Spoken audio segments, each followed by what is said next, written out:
So, what if I told you that one of the most profound spiritual texts in history argues that a table isn't really a table? And that's exactly why we call it one. Sounds kind of nuts, right? Well, today we're going to dive into the Diamond Sutra. It's this short but incredibly mind-bending text that honestly has the power to change how you see, well, everything. Let's try to unpack that central paradox together. You know, what's so fascinating is how this whole thing kicks off. You might expect some bolt of lightning, a grand vision from the heavens, but no. It all starts with the most mundane, simple, human activity you could possibly imagine.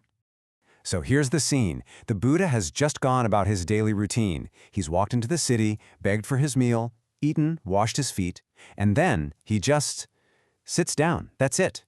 And a deep silence falls.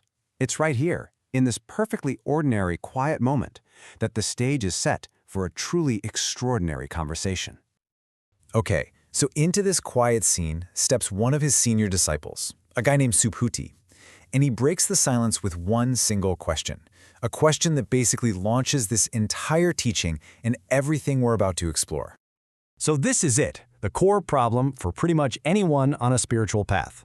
Subhuti is basically asking, how do we do it? If someone really wants to achieve enlightenment, what should they focus on? And maybe more importantly, how do we get a handle on all the chaos in our own minds? I mean, it's a question that resonates with anyone who's ever just tried to be a better person, right? Now, the Buddha's answer, it's not what you'd expect. It's not a list of rules, not some 10 commandments. Instead, what he offers is this incredibly powerful logical tool. Think of it like a diamond that's sharp enough to cut right through our most basic illusions about reality.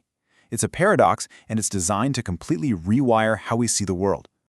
And here it is, the central logic of the entire text. The Buddha uses this formula over and over again for pretty much everything. It goes like this: what is called X is not really X.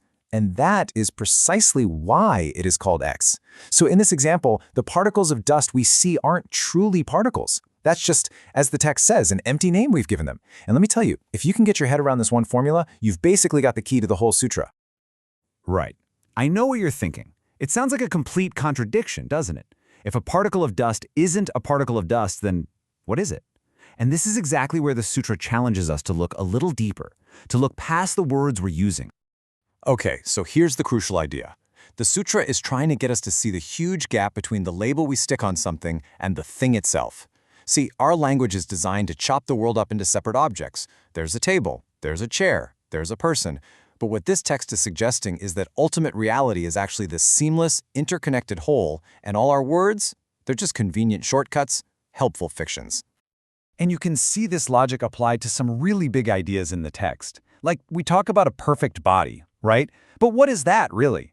It's just a label we put on a temporary collection of parts that are always changing. Or we talk about a sentient being, but the sutra says that's just a fleeting process, not some permanent, fixed self. Even something that feels really solid, like a system of law, is just a concept. It's an idea, not a tangible thing you can hold. And this right here, this is the ultimate goal. Real, true perception, what the text calls beholding Tathagata, which basically means seeing reality as it is. It isn't about seeing some magical new thing. It's about seeing the same old stuff we take for granted, but without the distorting lens of our own labels. It's about finally perceiving reality beyond all the forms and names we've plastered onto it. So at this point, you might be thinking, okay, that's a neat philosophical trick, but so what? What's the point? And the sutra answers that by making this incredibly bold claim about how valuable this understanding actually is. It argues that this one single insight is more precious than, well, pretty much anything you could ever imagine.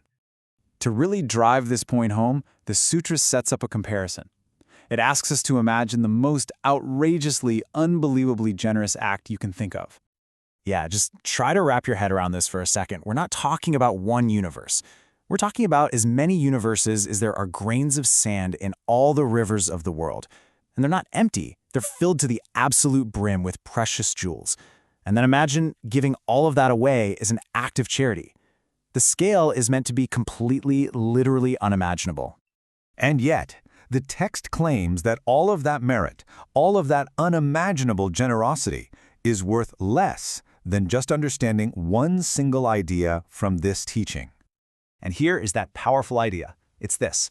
A bodhisattva, that's someone on the path to full enlightenment, has to get rid of all these individual distinctions. The real goal is to see through the illusion that things are separate because our attachment, our clinging to these separate concepts, that's the fundamental source of all our suffering. The Sutra actually gets really specific here, calling out 4 big illusions we need to let go of. First, the idea of a separate self. Then the idea of other people as being fundamentally separate from you. Third, the entire category of sentient beings. And finally, the idea of a finite lifespan. This notion that a being has a fixed beginning and a fixed end. Seeing through these 4 concepts, that's really the heart of the whole thing. Okay, so how do we actually get there? How do we do this?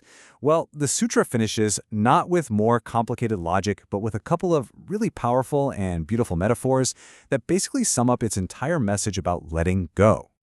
This is probably the most famous image from the entire text.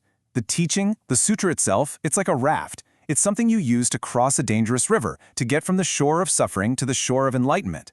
But here's the key. Once you get to the other side, you don't strap the raft to your back and carry it around with you. You leave it behind. You let it go. The teaching is just a tool. It's not the destination. So after telling us to even let go of the teaching itself, the sutra leaves us with one last thing. This beautiful, fleeting, poetic vision of what our reality is actually like. It says we should look at all conditioned things, all the stuff we cling to, all the things that feel so solid and so important, and see them like this, like a dream, a phantom, a bubble floating on the water, a shadow, a drop of dew, or a flash of lightning. And this isn't meant to be pessimistic. It's a call to really appreciate the transient, beautiful, fleeting nature of life, without desperately trying to cling to it. And ultimately, that's the challenge the Diamond Sutra leaves us with. It gives us a tool to cut through our illusions. It gives us a reason why that insight is more valuable than anything. And it leaves us with this final poetic image of reality. So the question it turns back on us, on you, is what would actually change in your life, right now, if you really, truly saw the world this way?